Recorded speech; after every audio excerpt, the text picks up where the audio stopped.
I'm Tom Baker, this is Chasing Cars, and behind me is the Volkswagen ID Buzz. And today we're gonna get our first chance to take this electric van for a drive.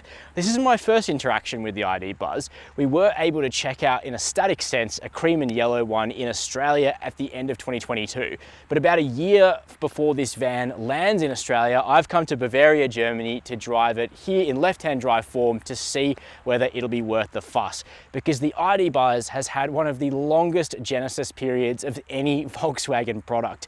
Not only is it related in part to the Kombi from years ago, but also many years ago now, Volkswagen revealed its microbus concept to bring the Kombi into the 21st century. Well, it's now 2023. The ID Buzz will land in late 2024 in Australia, and it will finally be a real revival. So, has it been worth all that hype? Well, I've got a short wheelbase passenger version behind me with the 77 kilowatt hour battery.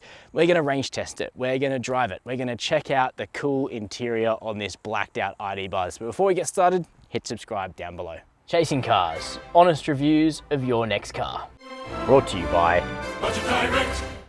While this particular ID Buzz looks super slick with its black aesthetic outside, I love the fact that that black paint is over a light colored interior. Awesome, elite combination on this ID Buzz Pro.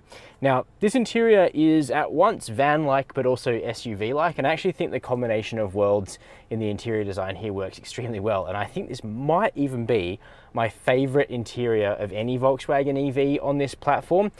Partially because there's next to no piano black, whereas it's overused in many of the other MEB cars. But you also get this lovely textural wood up here on the dash. It's simulated, but it looks pretty real.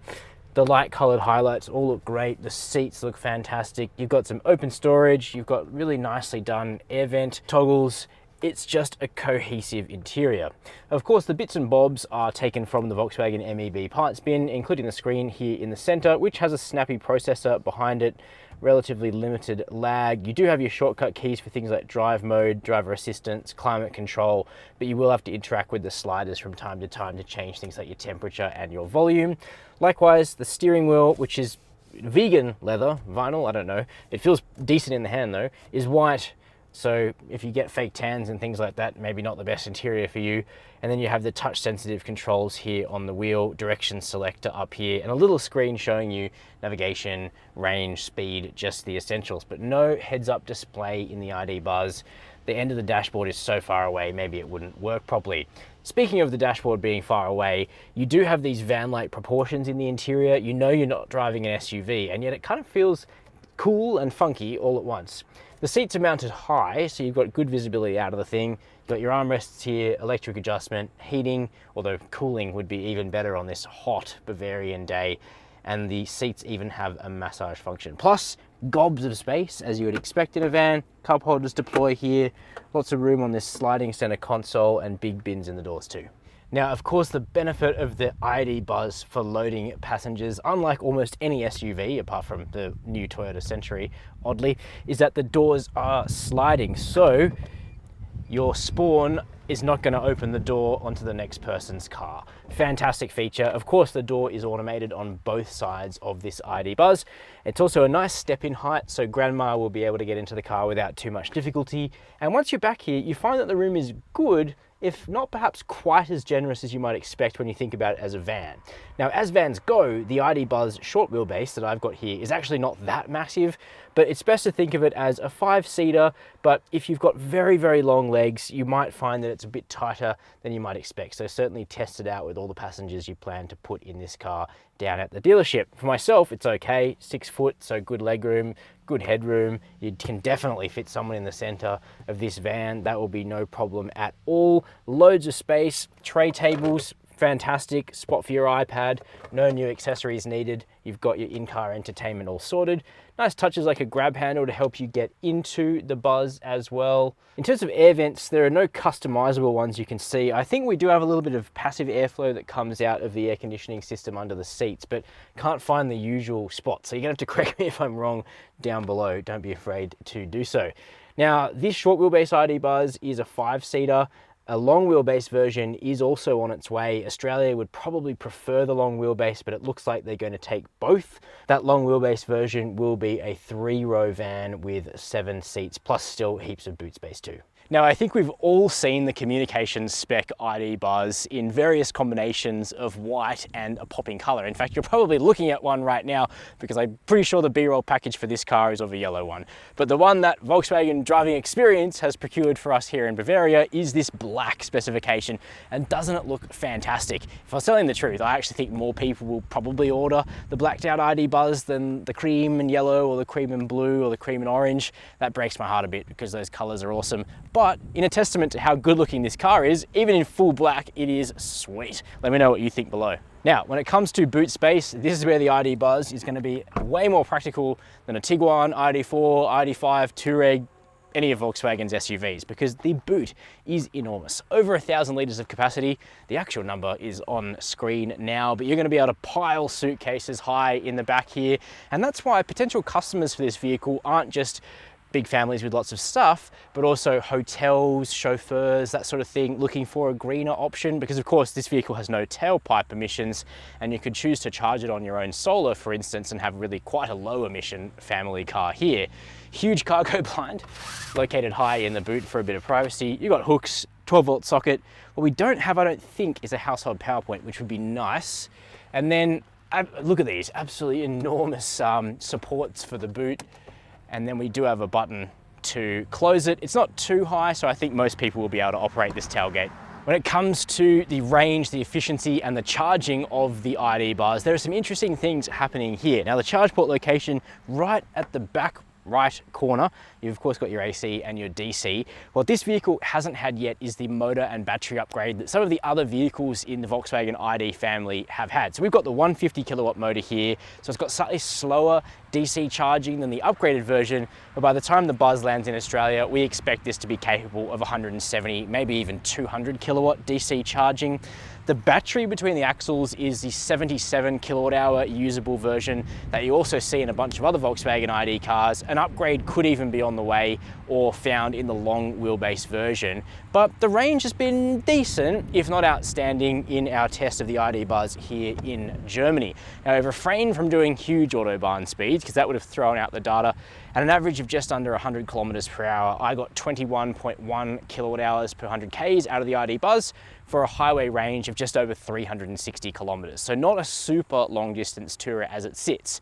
The impressive bit is how efficient the ID Buzz becomes on B roads. So if you take the scenic route, you get way more range out of this car. I was able to get about 17 kilowatt hours per 100 Ks, which is around 450 Ks of range if you stay off the highway. So in town, you're going to be getting around that 450 K mark, which is relatively usable. So what is the ID Buzz like to drive? Well, first things first, you just have to completely reset your expectations about how good a van can be. My brain's a little bit fried because the ID Buzz finally here, after so long being teased as the microbus concept and various other show cars. And you know what? It's actually really good. And that's mostly because while the ID Buzz looks like a van, it's not really a van at all. It rides on Volkswagen's electric passenger car architecture, MEB, rather than a commercial vehicle platform, and that endows this van with very SUV-like handling, but still gobs of space. This is the short wheelbase, of course. The long wheelbase is very, very high on Volkswagen Australia's priority list, probably higher than the short wheelbase, but the driving dynamics are going to be very similar. So I hope that what I'm able to tell you today will be quite representative of what we'll see in Australia when the Buzz lands towards the end of 2024. So the mechanical package is relatively simple.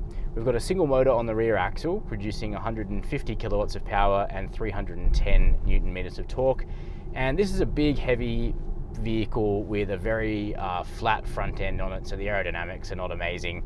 And as such, 150 kilowatts of power is adequate, but you know that this thing could handle more. And we know Volkswagen is working on an ID Buzz GTX with dual motor all-wheel drive and probably 230 kilowatts or more of power. But with what we've got right now, the 150 kilowatt version, it's going to work really well in town. It works absolutely fine for touring like I'm doing now. It's just that things like overtaking on a country road with limited sight lines, doing the 80 to 120 sort of pulls, that requires a bit more planning in the ID Buzz than what you might expect from, you know, a combustion SUV with this sort of power in it. It just runs at a puff a bit above 80, but everything under that, it feels really zippy, and the overwhelming sort of takeaway is that it's so smooth and so refined. Of course, you know, having an electric motor, having a single speed automatic automatically makes this thing so much more refined than a chugging diesel van, which you might already own. If you've got a big family, you've got a diesel multivan or something along those lines, Mercedes V-Class, you're going to be astonished taking the ID Buzz for a test drive, just how quiet and slick the powertrain feels. But it's not a one-trick pony, because that slickness extends beyond the electric powertrain, because the chassis, the ride, the handling are fundamentally so much better in the ID Buzz than what you might be used to from a combustion vehicle of this type. That's even the case if you've currently got a Kia Carnival or a Hyundai Staria, which are pretty good as far as vans go, because they are also based on SUV platforms rather than commercial vehicle architectures. The ID Buzz is just better again. The ride is supple, controlled. The wheel motion is not crashy in this car like it occasionally is in the aforementioned vehicles, and it feels taut and rigid. You know, you still know that you are driving a big empty box when you're in here by yourself and not loaded up with heaps of cargo, but the discipline in the way the ID Buzz drives is just so wonderful. And the steering too is actually quite engaging. It's a bit slower than the steering in the equivalent ID5 SUV, which I've also been driving this week, but it's still so much sportier and more fun than virtually any other van. It's an easy thing to steer down even relatively technical roads like this one. The visibility out is excellent, and the handling is quite level, quite sporty, quite engaging. It's just one of these cars that puts a smile on your face. And I like that, because the ID Buzz looks cheerful, it looks happy, it looks fun. The worst thing would be if you were to get behind the wheel and be let down and find that it just drove like any old van, but they've put a cool design on the outside. Not the case. Really nice to drive, really pleasant to sit in. It's a happy car, and it's kind of fascinating because before I drove this, I was at the Munich Motor Show, where Volkswagen have done a bit of a rebrand. They want to be called the Love brand. They don't want to make aggressive, hyper masculine, intimidating cars. They want to make happier cars, and I think the ID Buzz is obviously one of the first of that sort of lineage, because, you know, if I had a larger family and I needed the space and I still wanted to have decent driving dynamics and zero tailpipe emissions, a smooth electric motor, an ID Buzz, probably the long wheelbase version, would have to be on the list. Now, there is a price, naturally. You can't be as good as this vehicle is without some catches. We've already spoken about the range. Even with the big 77 kilowatt hour battery, it is limiting. For in-town duties, the school run, all that sort of thing, it'll be fine. For short distance touring across the city, maybe to the next city, you know, along from you, Sydney, Canberra, that sort of thing, no issue. But it's when you need to travel further afield, you're going to have to plan your charging stops. I do think a bigger battery again would be appropriate for the ID Buzz, just to push out that highway range to 500 kilometers. I think that's all they really have to do. I do think the GTX model is probably worth doing for a bit more power, a bit more overtaking push, but then there's the price. This is a nice high-end ID Buzz. We're sitting in here, 77 kilowatt hour battery. There'll naturally be a premium on top of that car for the electric ID Buzz. So you'd have to imagine this is a 100 grand vehicle that we're sitting in here, if not more, if not 110, 120. And then of course you have to start really closely considering whether all of these attributes, which I found so impressive, are worth that kind of spend. And maybe if this is a car that you're planning to keep for 5 years, 10 years, it just might be. Or maybe you want to wait to see what the facelift of this vehicle brings to the table as well. So those are my first impressions on the road of the Volkswagen ID Buzz. This is such a cheerful vehicle. You've got to say that when it drops, it will be one of the cooler EVs on the market. Of course, it'll be crucial to see where Volkswagen prices this van, because it is very cool, but like all cars, it's not perfect, it's not without its foibles, and we'll have to see if any upgrades are applied to the product before it does land, to see if any of those criticisms are nipped in the bud. But based on what I've seen presented in front of me here, I reckon the ID Buzz is something to really look forward to. What's your opinion? Let me know down below in the comments. While you're there, hit subscribe, hit the notification bell, and as always, thanks for watching Chasing Cars.